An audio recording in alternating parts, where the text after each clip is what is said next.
Selamat datang dalam Bucket Traders. Dekat dalam dua Bucket Traders tu, ada banyak video setak-setak telefon. Korang tak perlu ambil semua pun. Korang just ambil Morning Star, Evening Star, Flight Graphic, Set Graphic, Doji, tak perlu ambil semua.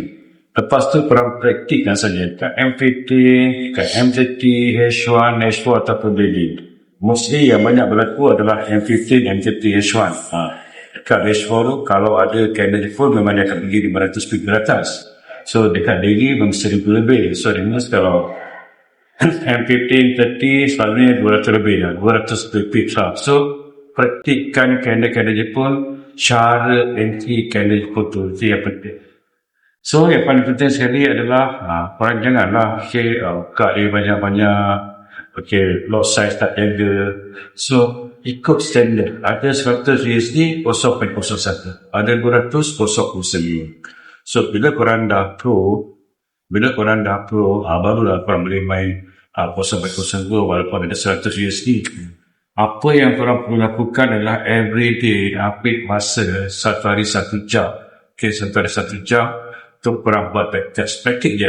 So dalam masa 14 hari nanti ni, korang akan jadi expert lah. Sebab korang jadi expert, korang akan nampak benda-benda ni, dia akan cepat masuk dalam otak korang, hati korang, jiwa korang, dan entry korang akan jadi perfect.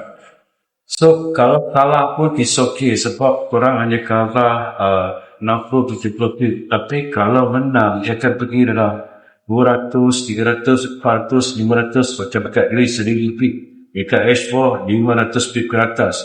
1 hour, 300 pip ke atas. So, that's why kalau kena SL pun dalam 50, 60, 70 pip is okay, sebab korang akan menang 200, 300, 500 dan 1000. Okay?